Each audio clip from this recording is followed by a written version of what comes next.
Good morning from my room in school. Some of you guys have probably remember being in here, but I'm here for parent-teacher conferences tonight and kind of sneaking a video in between. Just one announcement, really, and that's for the 7th hour class. We're not having the virtual meeting today because today's supposed to be a half day and we have parent-teacher conferences. So I don't think any teachers are having their meeting today. If you have any questions at all, please Gmail me and let me know what's going on. Don't forget everything's due by midnight, but nothing is due today. So if you didn't get anything done this week, you should probably get it in and get me a late homework pass. How we're handling late homework passes now is you're taking a picture of the late homework pass with the assignment filled out, then you're tearing it and you're taking another picture of it torn in half and putting both of those pictures on the assignment to let me know you used your late homework pass on that. Other than that, we have to finish section 2 today. There is no homework. Just do a good job on the notes and then know them for the test. So when we last left off, we were talking about the Great Compromise, and I actually called it the Virginia Compromise. I saw that on my video last time. It is not. It's the Connecticut Compromise, or the Great Compromise, or even the Sherman Compromise. But we'll just call it the Great Compromise, and it's the one that made America possible. All the other compromises are going to be important, but this one is the only way we got out of that Constitutional Convention with an actual constitution. And remember, each side gave up something. The small states gave up the House of Representatives, where they would be dominated by the large states. The large states gave up the Senate, where the Senate would be dominated by the large number of small states, where each state got 2, but there was a lot of small states.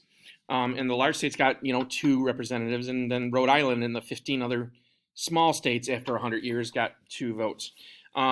And this is going to have repercussions for a long time, even in the election this year. The number of electoral votes you get is based on how many senators and representatives you got. So those small states actually loom kind of large in an election year. So there's going to be a lot of other little compromises, but this is the big one. We're going to talk about a couple of those other ones because what we didn't talk about here is North versus South. And so big states and small states had disagreements, but of course we know the problem brewing between the North and the South is slavery. So let's talk about some of the other little compromises that came along. Specifically, our founding fathers, a lot of them didn't want to deal with the slavery issue. They tried to do everything they could to avoid making it an issue. Abolitionism, which is getting rid of slavery, has not reached its fever pitch in America yet. Remember, even a lot of Northerners owned 1 or 2 slaves. They didn't own the thousands that the Southerners owned, but they did own maybe a couple around the house to do the housework. Slaves were very cheap during this time period. They're going to get more and more expensive, but in the late 1700s, they're incredibly cheap. So nobody really wants to take on the cause, but they do know that it's going to be an issue eventually. So they kind of build some stuff into the Constitution to kind of deal with it. So what they want to do is the North wants to end the slave trade. They want to make it so you can't import any more slaves because first off, a lot of Northerners, especially from Pennsylvania, do believe it's wrong. But some Northerners also see it as a huge economic advantage for the South.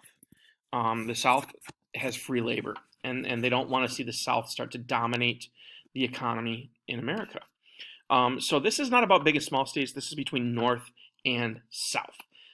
So like I said, even some Northerners or a lot of Northerners own slaves, but they didn't want any new slaves coming in. So one of the issues is that the South wanted to count their slaves when it came to the House of Representatives. Because if you remember in the House of Representatives, you got a number of representatives based on how big your population was. This is why the big states loved the House of Representatives. Well, the southern states said, well, we're going to count our slaves as people.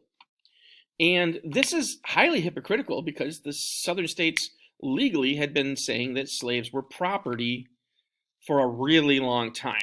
Hundreds of years. But now they want to say, well, we got to feed them, and we got to pay for their upkeep, so they're expensive. So we should get the benefit of having them towards the population. The North, of course, said, "You're a bunch of hypocrites. You all said it's property. You treat them like property. You feel you can kill them anytime you want, which makes them not human. And then all of a sudden you want to use them to get more power in the country. So you want both free labor, the right to kill another human being." Because they're property, and you want to count them and be really powerful as a result. So the South wanted to use them to get more representation, to have more representatives in the House of Representatives. Remember, in the Senate, everybody gets 2. The number of slaves doesn't matter in the Senate. But in the House of Representatives, more representation is more power. There's a finite number of representatives. There's only, say, 120. If your slaves count as people, you get a bigger chunk of that 120. You get 14 representatives instead of 10, which means when it comes to getting your way on bills or changing laws, you're going to have more say. So more representation is more power. More people is more representation. Okay? So the northern states, of course, say, no, you've been treating them and calling them property forever, and therefore you should not get to count them. And what they settled on was one of the most inhumane compromises in the history of mankind, but it was the only way to get the Constitution passed. The southern states would not have signed on to the Constitution, because here's the important part. When they leave this hall in Philadelphia and they go out to their states, they've got to sell this Constitution to their state. They came in with the Articles where the states had all the power. And now these guys are going to come home with a new document saying, no, seriously, listen. Okay? I got a great new idea for how to run the country. And if they come home with a plan where the southern states lose all their power because they only have two votes in the Senate and hardly any votes in the House because their slaves don't count, no southern state is going to sign on to that Constitution. So they come home with a compromise, and that is that each slave is going to count for 3/5 of a person. And this is a common theme, believe it or not, in a lot of rap music made by African Americans. They talk about 60% or 3/5. And that's because from the get-go in America, from the day we signed the Constitution, African Americans were treated like 3/5 of a human being. And so this is a common theme. They still rap and talk about how still treated as 60% of a man. And that's what we said. Under the 3/5 compromise, every African American in the South was 3/5 of a human being. Okay? It's tragic, it's ridiculous, but that was the only way to keep the South around. And now, why did they settle at 3/5 of a human being? Because it gave the South exactly enough votes in the House of Representatives to be able to block any law getting rid of slavery. Okay, so this protected slavery in a roundabout way, because anytime the North put together a law saying we're going to end slavery, the South had enough people to have enough representatives to be able to block that law. So the South was willing to sign off on the Constitution. Okay, now obviously this could lead to problems in the future because you can always buy more slaves. So let's say a slave is worth 3/5 of a person, and you buy 80,000 slaves. All of a sudden, you get way more representatives. So this presents a new problem. Okay. Well, I'm sorry. Let's get there in a second. One of the problems of this is that now slavery is in the Constitution. It's legal. We'd have to change the Constitution to get rid of slavery. Until they put this in the Constitution, saying slaves counted as a certain amount of people, then they could have always just made a law. They set themselves up to make that difficult, but they could have passed a law.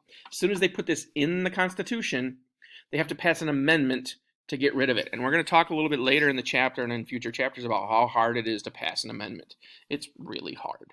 So getting rid of slavery was going to be nearly impossible until after the Civil War, when we forced the southern states to agree to the amendments that get rid of slavery. So that's going to be another 70 years. Okay. Also, it created Southern power, and it gave them the ability to block a lot of laws in America.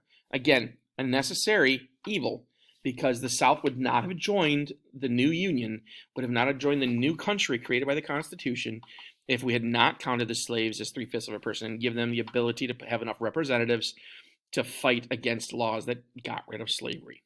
Okay, so this is absolutely a compromise. Now, how do we deal with the North relented to keep the South in the Union? There you go. Now, how do we deal with the fact that all of a sudden the South could just buy tons of slaves and all of a sudden run the country, because they would control the House of Representatives, and there's a lot of those states, so they could control the Senate. Well, the next thing they had to compromise was on getting rid of the slave trade. Okay, otherwise they'd just be able to throw the population. So the North wants to get rid of the slave trade. Now, this is not getting rid of slaves. This is not getting rid of slavery. This is getting rid of the importation of slaves. You could not buy slaves from another country. You could not bring new slaves in. You could certainly keep your own slaves. You could breed your own slaves. You could sell slaves to your neighbor, but you couldn't bring slaves in. The South, of course, said that's going to destroy our economy. As we grow as a country, as we get bigger, we're going to need more and more slaves. And the South had become dependent upon slavery. When we take away the slaves from the South after the Civil War, their economy suffers for about 50 years. They're absolutely addicted to slaves. Okay, so they're absolutely right. So come on, work. There we go. The compromise they come to is that you get to keep slaves for now, but in 20 years, we're getting rid of the slave trade. Now, this makes an interesting deadline for the South. That means if they want to build up representation in the House of Representatives, if they want to get more power, they've got 20 years to import as many slaves as they can. And they are going to import a bunch. Now, we count for representation, we count every 10 years. So that means the South has one chance in those 20 years, okay, because the 20 years is going to be the end point. They've got one chance to import in the next 10 years as many slaves as they can, and then we'll have one census, and we'll have a huge number of slaves, and we'll get huge representation. After that, there's going to be no more importation until after the next, the importation will end before the next census, and you can't really throw that number anymore. Okay. Now the South will still have slaves again until the 1860s. They'll breed tons of them from their own stock of slaves, but they will stop importing them. Okay, or they'll have to smuggle them. You know, it's America. We smuggle. So after 20 years, it's going to end. But within the United States, you could still buy, sell slaves all you wanted. Okay. So when the delegates agree on the Constitution, they now have to go to their home state and they have to sell the darn thing. Okay. The preamble was written by a guy named Gouverneur Morris. Now, that's not an actual title. His first name is Governor. And Benjamin Franklin says, I'm going to agree to this with all its faults, which means the Constitution is incredibly flawed, but it's the best document ever created to create a government. The concept is all governments are flawed.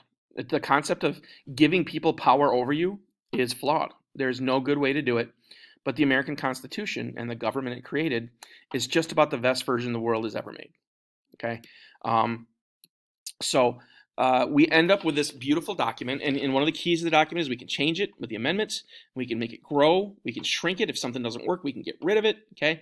But it preserves that sense of liberty, it preserves that sense of human rights, it gives enough power to the government, but not too much. All the states get something, but give something up. Remember the concept of compromise, okay? And hopefully at the end, they can go back to the states, and they can each delegate is going to go back to their state and try and sell the Constitution to the state. So now all of those delegates go from being lawmakers to salesmen. They've got to go get their state to sign on to this thing, and that's what the next section is going to be about. It's going to be all about trying to sell that Constitution to each state and say, look, seriously, you should give up some power. You should let us do something and let us tell you what to do. And that's a real tough thing to do. I mean, imagine if somebody showed up to you one day and just said, I'm going to control your money from now on. You're welcome. Okay, let me tell you why that's awesome. It's a tough sell. Okay, let's say somebody showed up at your parents' house and said, yeah, from now on, I get to use your driveway. It's my driveway. And also, I'm going to get the keys to your house. So I get to decide who gets to come in your house when. That's a tough sell. You cannot get somebody to give up their power unless you give them a whole lot back. Now, what are they getting back for it? No more states' rebellion. They're not going to have to deal with minor rebellions. They're not going to have to deal. They're going to be stronger against foreign powers. They're going to be able to have things like armies and taxes and ways to control their own citizenry and protect themselves from enemies. They're also going to be able to control the ports and build up the ports and build roads. So there's a lot to get from this, but it's going to be a real tough sell because nobody ever wants to give up their own power. All right, guys. As always, email me if you have any questions. Have a fantastic weekend. Hope to see you on Monday.